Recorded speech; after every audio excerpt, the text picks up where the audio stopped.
Operation devil hunt হলো এবং শুধু তাই না, সরকার স্বরাষ্ট্র উপদেষ্টা রাত ৩টায় মিটিং করলেন, বললেন তিনি জরুরি উদ্যোগ গ্রহণ করবেন এবং সেদিনের মধ্যেই আইন শৃঙ্খলা পরিস্থিতির উন্নতি হবে। কিন্তু দেখলাম যে ঠিক তা না হয়ে উল্টোটা হলো। আপনার কি মনে হয় যে আসলে সরকারের মধ্যে কি অসহযোগিতা করছে সরকারকে কেউ কেউ, নাকি কেন এটা করছে? মানে সরকারকে কে অসহযোগিতা করবে?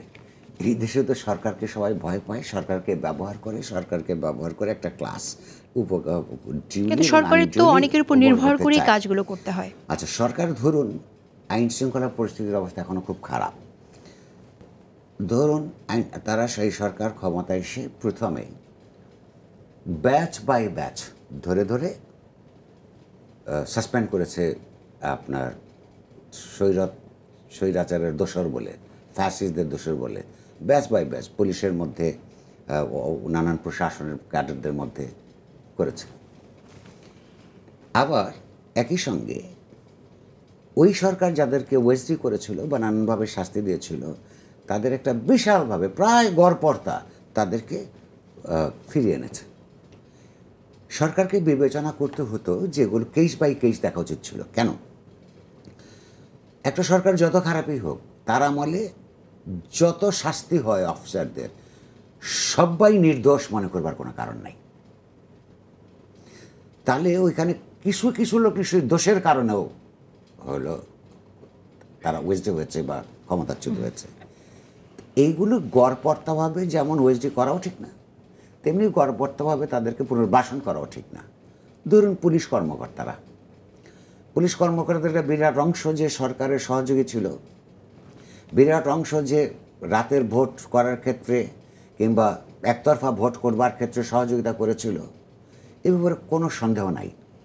কিন্তু এত বড় পুলিশ বাহিনীর যে ধরুন 64টা ডিস্ট্রিক্টের যে সবগুলি এসপিকে যে তারা ধরুন ওয়েস্ট করে দিল, তাদের মধ্যে কি একটা দুইটাও কোনো ভালো ছিল না? যদি থাকে, বা কিসের ভিত্তিতে তারা সব খারাপ বলল? তাদের কেসগুলি তো নতুন করে ওপেন করা দরকার, রিভিউ করা দরকার। যদি অপরাধ করে থাকে দরকার নাই, কিন্তু এটা আমি তো বিশ্বাস করি না যে একটা সমস্ত গয়রহভাবে সব খারাপ হতে পারে। সো তাদের কেসগুলি এনে, কারণ আপনার এখন অফিসার নাই, এই লেভেলের অফিসার আপনি 3 দিনে বানাতেও পারবেন না। আচ্ছা, আমরা বহুবার বলেছি, দেশের বহু মানুষ বলেছে যে আপনার পুলিশের অভাব, তরুণদের মধ্যে প্রচুর শিক্ষিত বেকার আছে, তাদেরকে 3 মাসের ট্রেনিং দিয়ে রাস্তায় আপনি আপাতত হলে তারা তো যুদ্ধ করতে যাবে না, তরুণীদেরকে পুলিশে ভর্তি করেন, সেটাও করে নাই। সরকারের অকর্মণ্যতা আছে।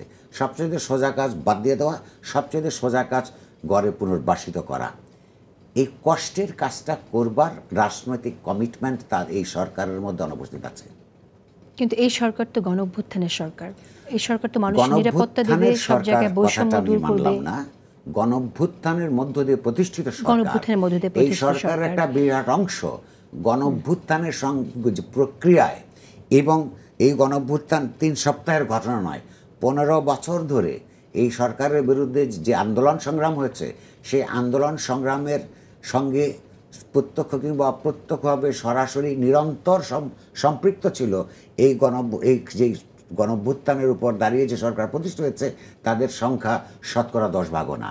1, 2, অনেকেই সরকারের সঙ্গে আপোষ করে তার আপন আপন ব্যবসা, এনজিও, চাকরি এগুলি জারি রেখেছেন।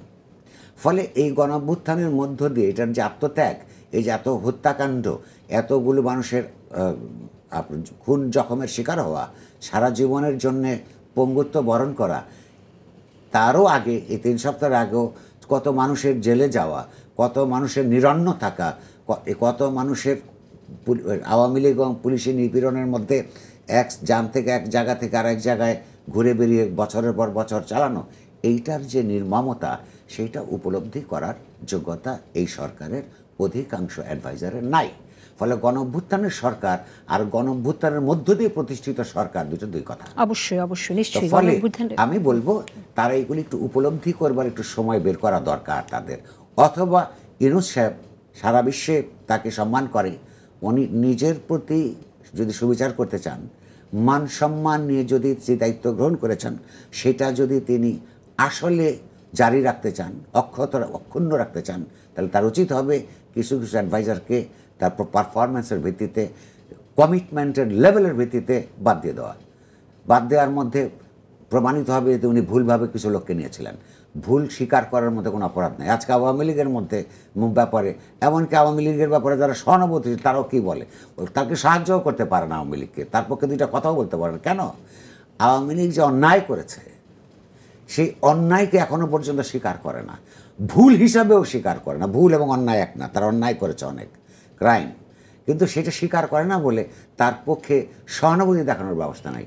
আমি বলবো অধ্যাপক ইউনূস, তার যে আন্তর্জাতিক খ্যাতি, তার তুলনায় এটা তার অনেক মেম্বারদের এক তুচ্ছাতি তুচ্ছ ব্যাপার। হ্যাঁ, তো সেইটাকে আগলে রাখার, ওই ভুল সংশোধন করে তাকে এগিয়ে যাওয়া দরকার।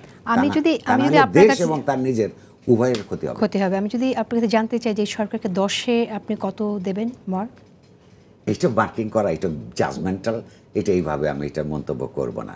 তা আমি শুধু এটুকু বলবো যে মানুষের যে প্রত্যাশা এই সরকারের উপর ছিল, সেই প্রত্যাশার উপর এই সরকার নিরন্তর অবিচার করে চলেছে। সে তাদের প্রতি অন্যায় করেছে, এই আন্দোলন সংগ্রামের প্রতি অন্যায় করেছে, এবং তাদের একটু সিরিয়াসনেস দরকার।